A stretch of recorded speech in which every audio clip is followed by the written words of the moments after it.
Alright, ngayon gagawa tayo ng filling sa ating egg tart.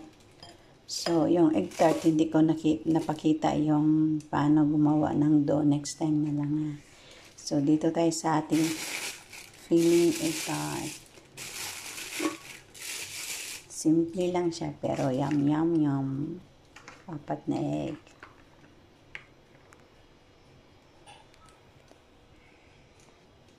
Kunin natin yung egg yolk lang.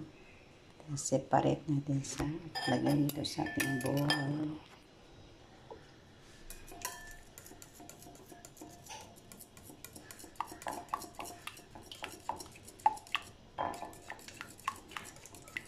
Apat na egg yolk. Tapos lagyan natin ng 1 tablespoon na cornstarch.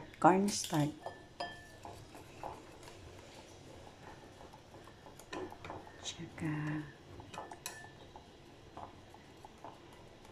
1/2 cup na condensed.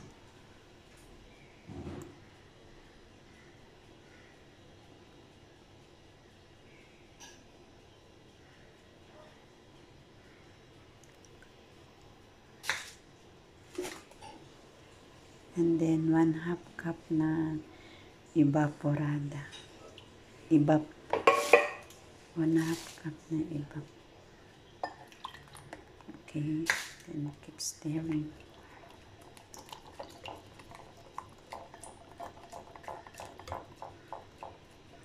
And then ang ating vanilla. 1/2 teaspoon na vanilla.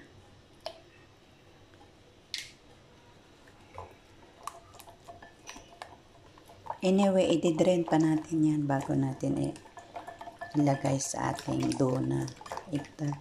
Okay? Ayan.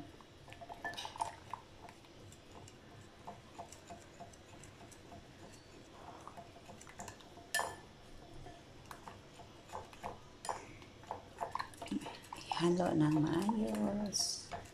Yun, salain natin siya.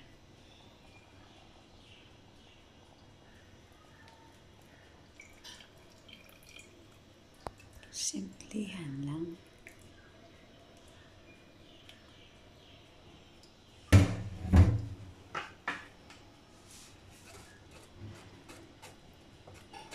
Para smooth yung result.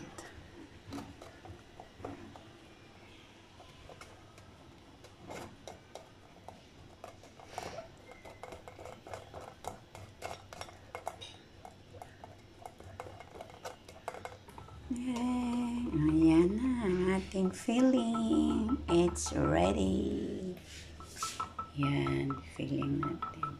Kasi ano lang kami, 2 lang kami kakain. So, ito yon. Right. At yung oven, painitin natin. Okay, ayan. Bago natin ilagay sa loob yung egg tart. Alright, ito pala yung dough na ginawa ko, guys.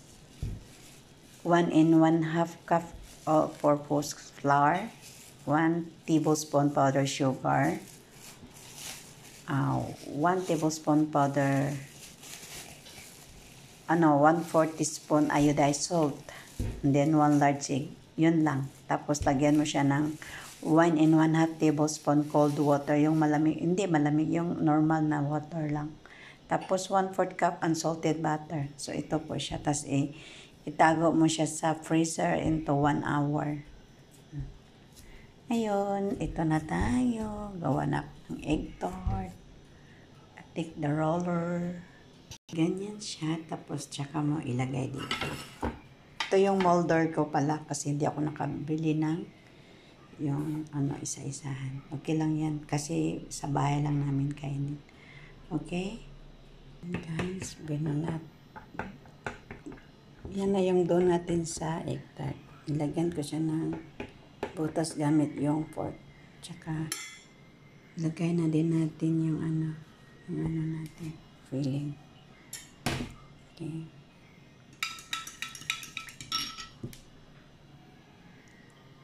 Filling. like a modern feeling.